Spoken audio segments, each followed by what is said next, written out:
All right, so we're rolling. So what are we working on here, man? This is a 2000 Mercedes ML320 with a 3.2 liter because of the 320. Okay, and this is Aaron and Josh and Caleb, and you guys know me. So what we're planning on doing, actually we already know what's wrong with this car, right? We have a dirty mass airflow, not dirty. We have a faulty mass airflow sensor, and what we're gonna do is the main test that we use, this is reinforcement for what we've been learning, is the oxygen sensor at wide open throttle. And we're gonna use that as a guide to whether or not we're getting enough fuel. This thing will not get out of its own way, and this is the key test here. So I already have scan data pulled up. I'm gonna turn the camera around and we're gonna see how doggish this vehicle is. And then I just want you to punch it all the way to the floor. Watch my O2s, not you, you drive. Hardly moving. Our pedals to the floor, keep holding it there, keep holding it there. Pedals to the floor. We have no acceleration. Keep holding it, because we'll be, this is really slow updating on the scan tool. You guys see the O2s are lean the whole time. We're only going literally 18 miles per hour on a flat. You see the O2s, guys? Yeah. Look at them, at frame like 120. We're lean the whole time. Do it one more time, all the way to the floor. It won't rev past 3,000 RPM. O2's lean the entire time. Airflow rate max is 55 grams per second. Not that that's really gonna help us here, but vehicle speed looks 16 miles per hour. We're doing right on a flat. You guys can see on the camera. Okay, good. All right, so let off. All right, you would swear, you can drive all the way to the end. You would swear, based on the symptoms of this vehicle, guys, that this has a plugged exhaust. In fact, getting in this and driving it, I was convinced that our exhaust was plugged. What tells us that this is not a plugged exhaust? Plugged exhaust, your oxygen sensors are not going to be reading lean at wide open throttle. This screams fuel delivery. Make sense? This screams a fuel delivery problem. So when you have something like this, we focus on the mass airflow, we focus on fuel pressure. Those are the top two. Next step we're gonna do, we're gonna duplicate what we did before, is the simple unplug it test of the mass airflow while we're driving the vehicle. So if we could go down here to the left, and we'll pull off the side, we'll pop the hood, we'll unplug the mass airflow, and we'll see how it runs with the MAF unplugged. Now, something I told Aaron when we did this originally is this test is not foolproof. Some vehicles don't offer good backup strategies for the mass airflow. So let's go under the hood and unplug that. Okay guys, so we have the mass airflow unplugged, and the test that we're doing right now really can't be used on every car, and we don't want to totally rely on this, but it is a valid test. And what the strategy is, with a critical sensor failure, the computer will go into a backup mode, and it should allow the vehicle to run properly, or at least better, if in fact this sensor is faulty. So that's the test we're doing. I'm gonna get the data pulled back up here and let you guys see it. Let's go, let's do it. This is with mass airflow unplugged. And O2s, of course. The first time we did this though, guys, I have to tell you that it didn't run perfect. It ran a lot better.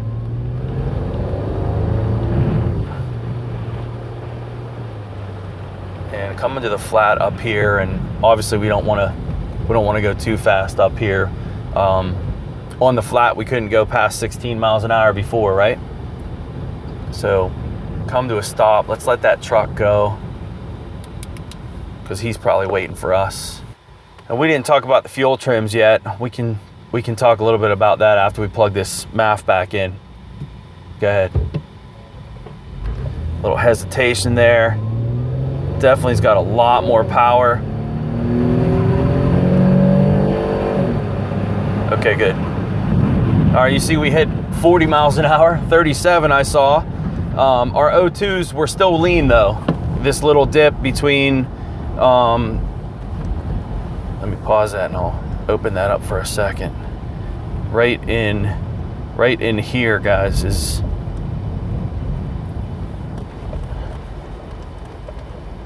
where we were accelerating right there. You see the O2s were lean, 5,000 RPM. It is better, drastically better. So if you get a vehicle like this and you have that kind of improvement by disconnecting a mass airflow, what do you need? Mass airflow sensor.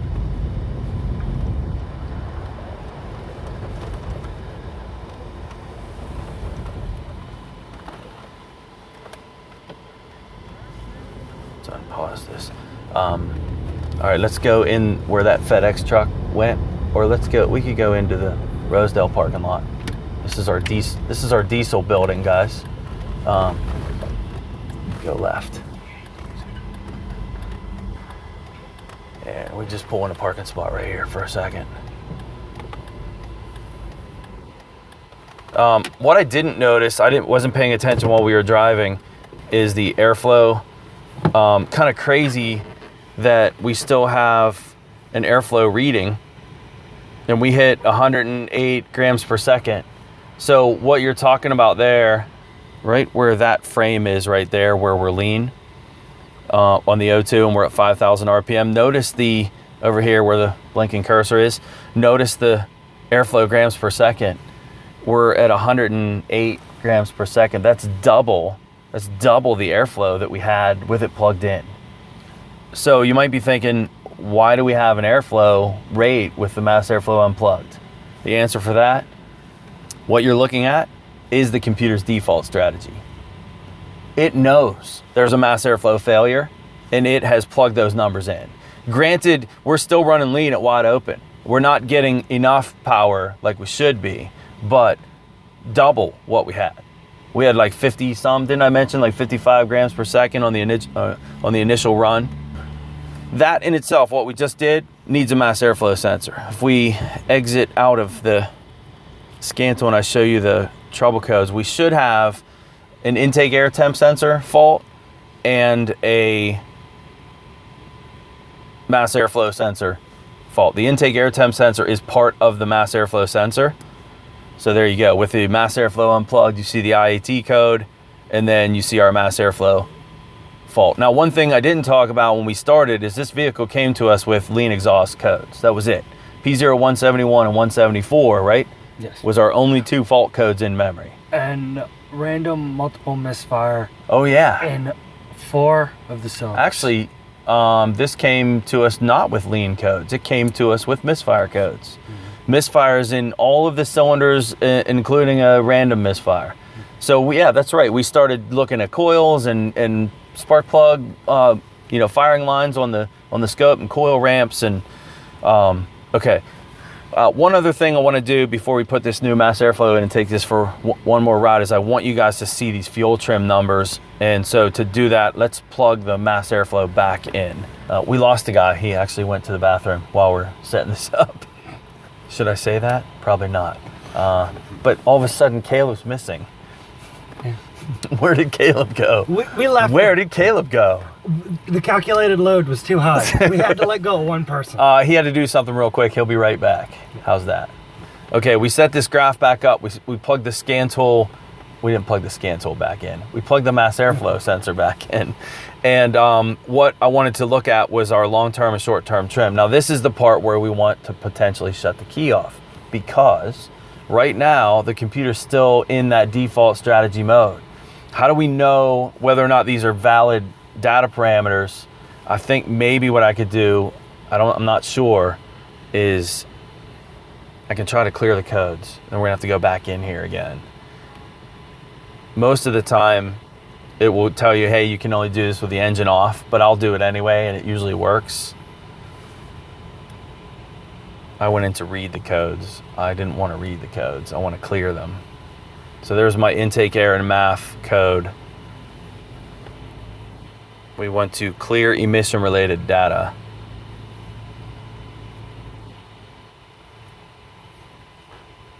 And hopefully that will make the light, I can see it. Communication's so slow. It says the data's been cleared, but we still have a check engine light on. Display trouble codes. One of the other things too with this is our long-term trim. Hey, Caleb's back. No, see, I can't clear them. I'm afraid if we turn this key off, we don't have a choice. Here's the thing, I want to show you guys fuel trim numbers, and I can't show you fuel trim numbers in the way that they are with this thing potentially being in default mode. And to get it out of default mode, I need to turn the key off. I'm not communicating with it right now. Well, let's go back a page here. All right, now turn the key off. Turn the key back on. Let's clear our emission-related data, which is clearing our fault codes. Caleb, did anybody ask you what you were doing down here? Nope. What are you auto guys doing down in our diesel building? No. They like me down there. Okay. I don't know why.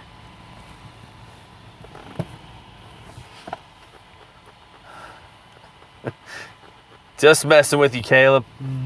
On camera. Can we get that on camera? Nice. Now the whole world's gonna know. All right, cool. We are talking no DTCs. Our check engine light is off. So now what I can be confident of here, guys, is when I show you the fuel trim data, this will be valid right now. The computer is going to be using the mass airflow. Make sense? I did just take my seatbelt off. I was wearing it because I'll get crap from these guys about my seatbelt.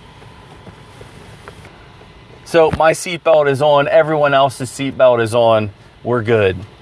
Going back to the scan tool here, I am, you're laughing, why are you laughing? You can't laugh for that. Why are you touching me? Well, what do you mean? Hey, get your hand out of my pocket. Okay, going back to our fuel trim data, I'm just gonna pull those ones up and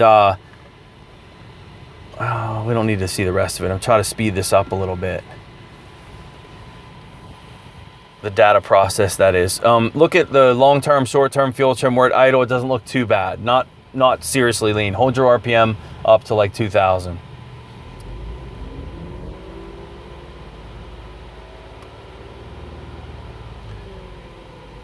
Doesn't have to be exact.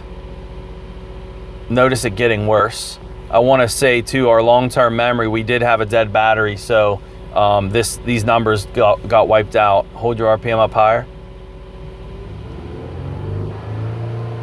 Try to hold it at about 3,000 if you can.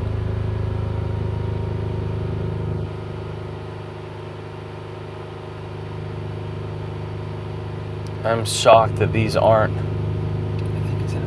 a lot leaner than this. I mean, I'm not seeing lane conditions on that. I think it's an underload. That's crazy.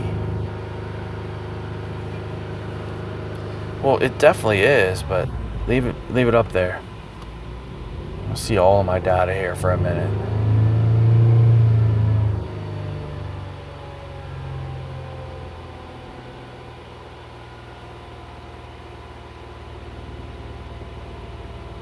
That's crazy that our trim numbers are not more off. Now, here's the difference though with this one, guys. This is not a dirty mass airflow sensor. These ones are not cleanable. What we have is a skewed mass airflow sensor. So that may explain our trim numbers. I was hoping to show you that, but all right. So at this point, that wasn't very helpful.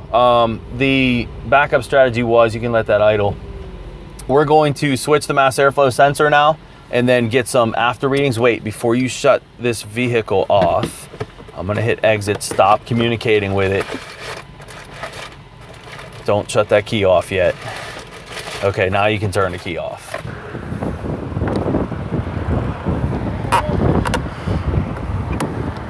It's actually a perfect one to be doing this on. It's nice and easy to change. Aaron's already done this like twice, right?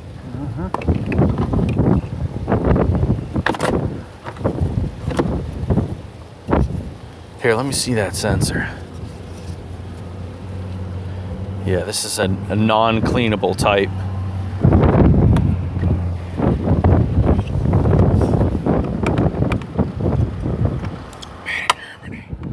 Bosh.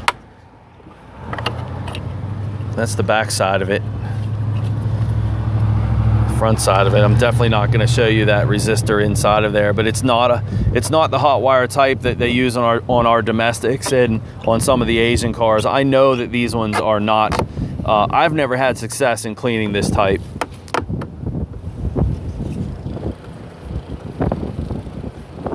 Cool. Okay, this is with the new mass airflow, the Stata, and one of the things I noticed right away is my short terms are way negative. And what I have noticed on some of these vehicles is the long term is weighted heavier than the short term. On a lot of our domestics, it's not like that. So a positive 10 long term would mean the same value amount of fuel as positive 10 on the short term. But what I've been seeing on some of these Euro cars and other systems is not like that. The weighting of the long term is a lot heavier. So that minus number, that was different. That was definitely different than what we've seen.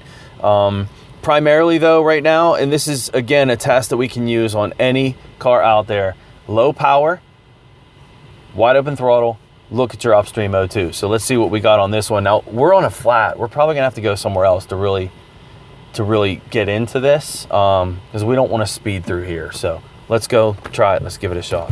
I hear a little engine noise too with this, which we want to be careful. Go right. We're gonna try to hit the same area. Remember our default for our airflow was 100 grams per second, right?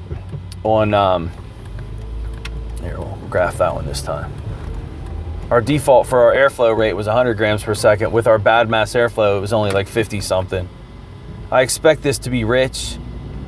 Come to a complete stop here. One other thing, guys, that I didn't tell you is I told Aaron I was concerned in the default mode. I'm gonna stop talking, sorry. I'll mention that in a minute. Go ahead and do it. Oh my goodness. Okay, good. That is night and day different. You see the O2 was rich during that event. If you can, I want to show that. Anybody behind us? Just pull to the right, turn your right turn signal on. Okay, take a look at this airflow grams per second number. We're at 150 grams per second. And if you look over just to the left, right where we were into that throttle, and it's going to be tough to do at this zoom level. It was right there. Right there. Notice that my O2, I can't zoom in any further. My O2 is rich on both banks. Can you guys see that? While we were accelerating, if we look at our RPM too, right where we were at peak RPM, my O2s were rich the whole time on both banks, and I'm reading 150 grams per second on my mass airflow. This is an absolute fix.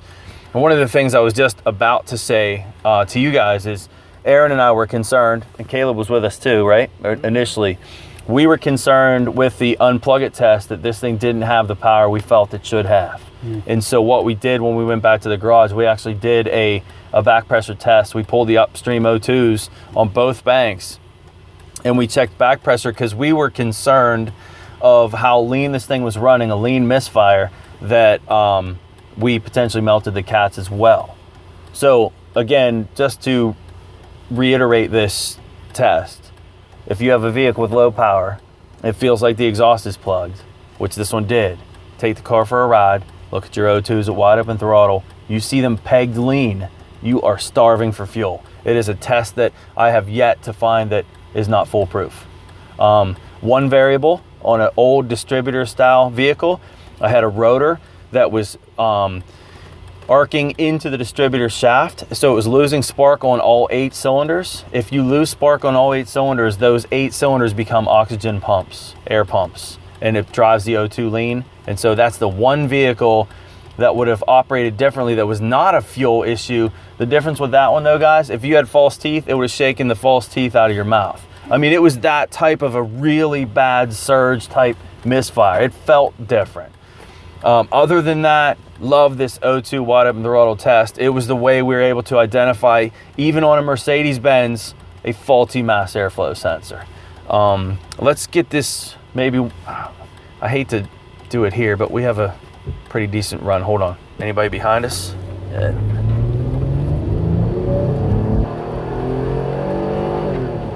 Nice. Beautiful. It was rich the whole time. This data process is really slow, but very happy with the result of that. 150 grams per second. That matches actually what I have written in section 12 in my book. If you guys remember, we just took a test on that. What did I tell you to look for on a GM? On most GMs, I said look for 150 grams per second. That number, though, I have to tell you, is different with every car. My truck, my 6-liter truck, how many grams per second that has at wide open throttle is almost 300. So, you know, the bigger the engine is, the more it breathes, the more grams per second you're going to read. So, you know. I got a good idea. What's that? We got a good stretch of hill here. Yeah, it would be nice to have this thing. Here, let's do this. Let me try to speed this data up just a little bit more. And let's go, I don't even need my trims in here. That wasn't the focus of this anyway. Vehicle speed, I'm not worried about. Airflow, O2, and engine RPM, that works. I don't know if that will speed this up anymore. Not much, huh? It's still pretty freaking slow.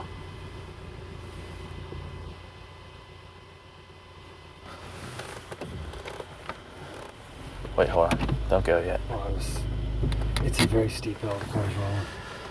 Okay, we're gonna do this one more time. I configured the list where we're just looking at 4 data parameters. Hopefully we have a little bit better reaction. Go ahead and hit it. This thing runs so much better. Okay, perfect, good. Notice the O2s, guys, during that run. What do you see the whole time? You watch the road, Aaron. I'll show you the data after. Right here, between frame 30 and 40. Yeah, they're rich the whole time. This is a great capture right here. Right where that cursor is. See the difference? Okay? Every single car that's out there, you're at wide open throttle, that system should be running rich. Statistically, when you read about air-fuel ratios and wide open throttle, around 12 to 12.5 to 1 is the ratio that most cars will run wide open throttle, at least our gasoline engines. 12.5 to 1 is way richer than the 14.7 midpoint, right? Numbers above 14.7, so 14.8, 14.9, 15, that's leaner. And then 14.3, 14.2, you know, on the way down, 14.13, those are richer than stoichiometric, and that O2 signal is going to be rich beyond those numbers. So if you're at 12.5 to 1, it should absolutely be rich, as you're seeing here on the scan tool. Questions from you guys? You sure? Because it might be helpful for somebody else out there who's going to have probably the same question. Why are we getting them random misfire? That's a good question. This car came to us with not fuel trim codes, as I misspoke before. It came to us with misfire faults. Random misfire. Random all misfire. cylinders. Well, think about how the car is running when it's starving for fuel. You're basically misfiring on every cylinder. Lean misfire. It is a lean misfire. So kind of crazy that you know, you get a vehicle with no trim codes, no mass airflow codes. The mass airflow codes that were in here, we set them. Yeah, great question. Lean misfire is the answer. Don't be in a hurry to change plugs and wires. This has a waste spark system with 2 plugs per cylinder, 6 different coil packs, right? Yes, sir. All right. Okay, we're not done with this, guys. I want to actually take this now, and I want to show the... That's good. I want to show the waveforms on the... I want to do the voltage checks under the hood before and after as well, and we'll kind of make this lesson pop a little bit more. I can set that up. You got the fuse? Let's wave to Karen. Karen's on camera. Driving through our crowded shop here. Safety first. There's Mr. Kaplan.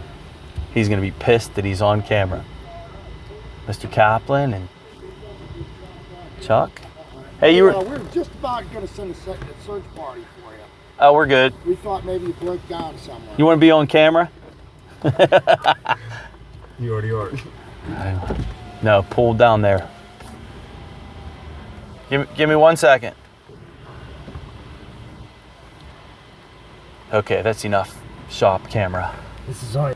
Any questions before I turn these feeds off right now? Any questions on what we're looking at on that wide open throttle run? You guys good with that? O2s are rich the whole time. You're okay with that? You worried about that little bit of hash right where the Yeah. right where that's blinking? Yeah. No problem. Ish. No problem. My question is, because that's why I said it was lean before. Well, no, this was. That's when he let go. Which Yeah, one? that's when I let Oh off yeah. the fuel. Okay. Drop down. At frame 40, right where that cursor's blinking, yeah, that's right where we let off. If you look, that's right up where the RPM starts dropping off. Okay. When you do that, the reason it drops lean right there, that's a great question, I just is, let off the fuel. listen, it drops lean because you shut the fuel off. It's D-cell fuel cutoff. So high RPM, when you rapidly let off the throttle, it will cut all fuel off. And it's totally normal that we drop lean here and here around frame 40. Make sense? Yeah. When you care about this, when we say O2 wide open throttle, we're worried about the acceleration period from frame 30 to frame 35, basically, is where you're wide open throttle. We want those O2s to be rich the whole time. And then you see our grams per second. We're at 157.17 peak grams per second. Huge difference. I want to go back when I edit this. It was like 55 grams per second. What was the default? 108? Well, 108, but here's the other problem with that calculation. We were only able to run it up to 2,000 RPM. What was our max RPM we were able to hit? Plugged in? With it plugged in. 3 grand. Okay, so that's misleading too, because we never revved it to 5,700 RPM. We couldn't get there. So it is a big difference before and after, but understand too, at 3,000 RPM, I don't know where we would be at 3,000 RPM if we look at, let me move that out of the way for a second. 3,000, shoot, I keep touching that part. That would be about 3,000 RPM, right where that cursor's blinking right there. And so that would be, Just tap the cursor over to 3,000. but right there. So I think about 3,000 RPM, we are probably about 75 grams per second. So that maybe is a better comparison before and after. Huge difference. Okay, last part of this, we're gonna do the same checks under the hood with the old MAF and the new MAF. Just doing snap throttle tests in the shop to see the difference in airflow rates. Not on the scan tool, but on the scope. All right, we're doing our under hood test on the mass airflow sensor.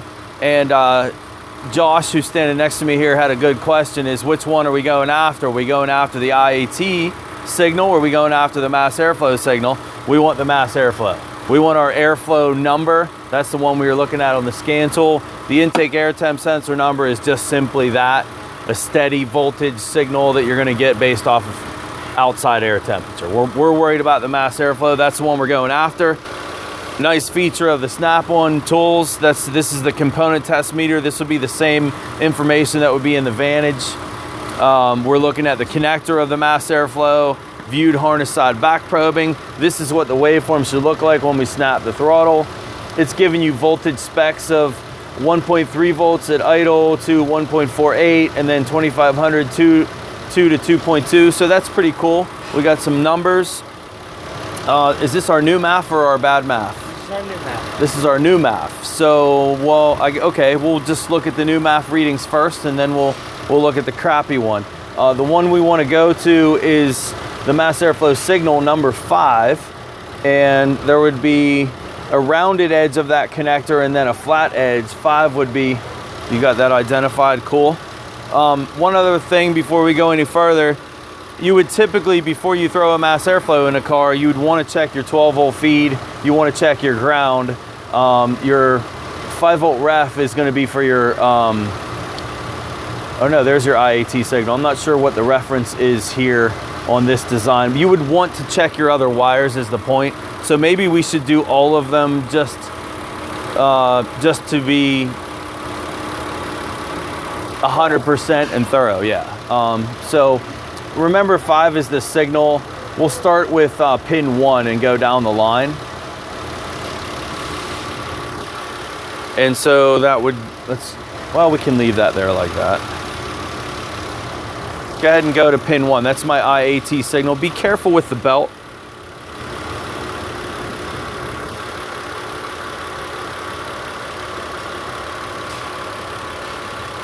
And I'll keep you guys focused here as he's going. All he's going to do with that pin is, it's just a back probing tool.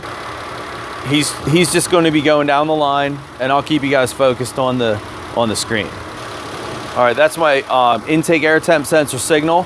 If you didn't have a guided test like this, that actually looks like a mass airflow signal of about 1.5 volts. So what I'll do as a general rule, if I don't know, is I'll grab the throttle and I'll snap the throttle a couple times. Can you do that up there? Can you reach that, Aaron?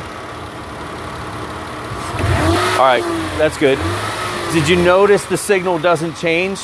And what that tells me is that's not my mass airflow signal. That tells me that I'm on the intake air temp sensor. So that's just a you know, quick and dirty field way of knowing what wire you're on. Next one, this should be our 12 volt feed. And I'm going to have to change my scales for that one. So that's gonna bury the scale. See, the line went off the screen, no big deal. When we hit our meter tab, we can full screen this. Actually, I didn't really need to do it that way, but there's your 12 volt feed. I'll leave your digital number down there at the bottom. A little bit of glare. You can see my bald head on the screen. Next wire. We'll go the rest of the way with just based on the voltage readings we get on what wires what. And that to me looks like a ground. It's 0.04. That's a good ground for sure. Go to the next wire. See the difference between, hold on one second. See the difference between no connection and a good ground. So a little scope stuff there. Oops. Next wire, this should be my 5 volt ref, if I remember correctly. Okay, steady 5. And then the last one's my mass airflow signal. And we'll change our scales for that. We'll go back down to 5 volt, I think. And what was the numbers it said? Well, let's throw that back in there. It says 1.32 volts to 1.48. So we're at 1.39. This is our new mass airflow. And then it tells us to hold it around 2500. And Mason, can you hold this at 2500 RPM for me?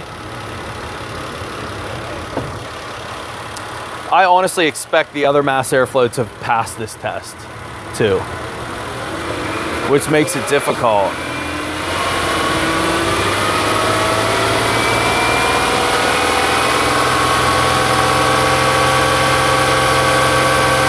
All right, so we're at 2.012 volts at 2500. Okay, cool. Stay in there for a second, Mason. Now this is the mass airflow test. Actually, I can do it out here. You can come out.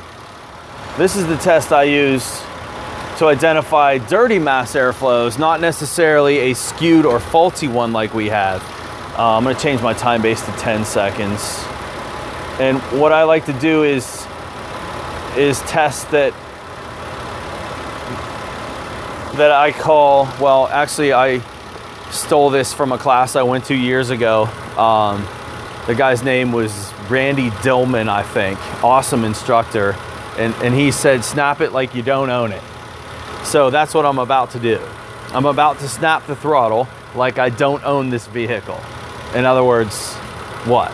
Don't be a puss about it, right? Snap the throttle to red line, wide open throttle, and see what numbers you get. Let me use this scale. So we're at 1.3 volts, and what? Yeah, but here's the key. When we do this test, we want to do a rapid wide open throttle. You know what? I'm going to turn this light off, this glare. Much better. No, not much better. Still there. It's fine. If I change the angle of it, it's fine. We'll just deal with it.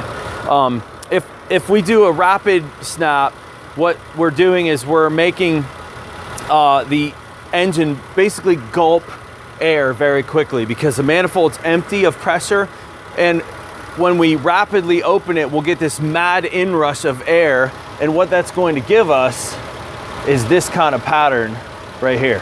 See the initial spike? And if you rev it slowly, you're not gonna see that. So let me show you slowly first. Hang on, Aaron, I'll do it. Watch your foot. This will be a slow rev. Right? But when you do a quick rev,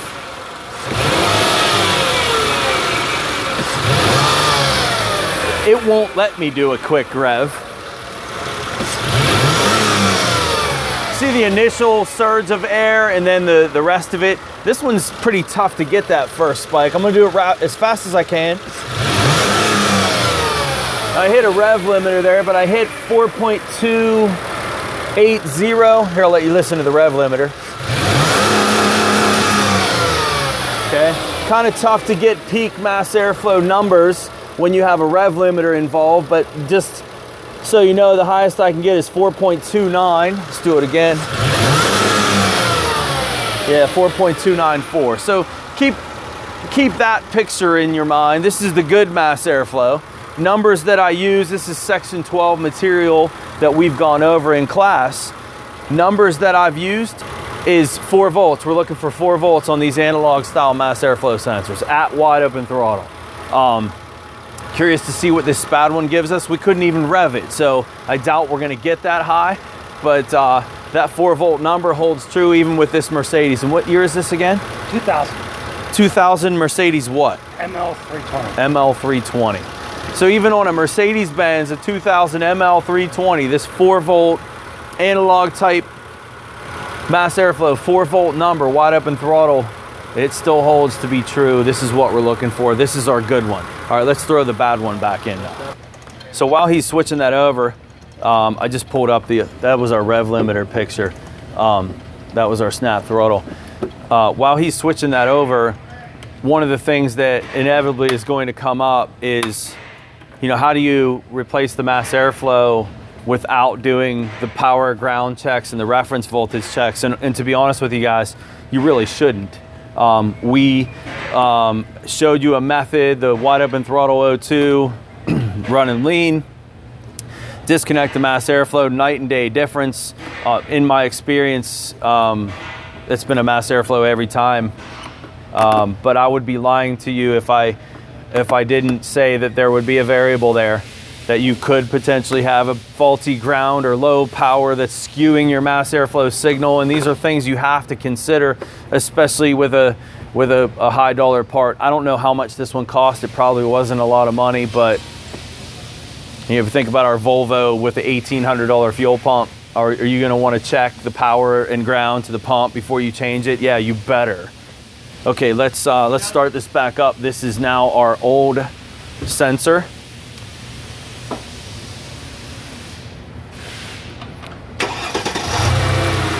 Stay in there for me for a minute, Justin. Remember what our idle number was 1.3 something. So this one's a little bit high at idle, but we did just start it, so let the idle come down for a minute. It's not too much different though. This one's 1.39. We were 1.3 something at idle. Hold it at 2,500, Justin.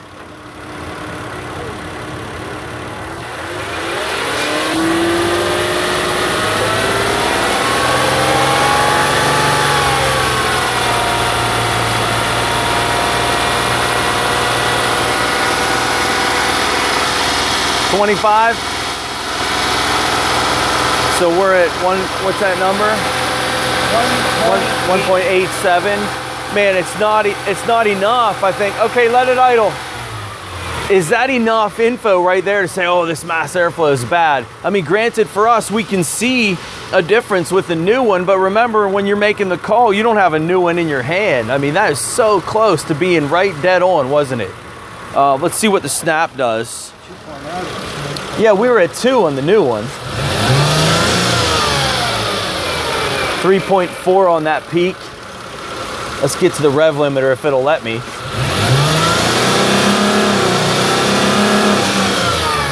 I can't even get to the rev limiter. The most I'm seeing is 3.6.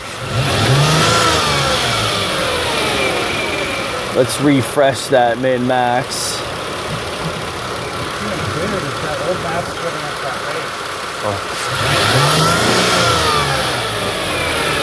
So on our snap throttle, we hit a 1.4.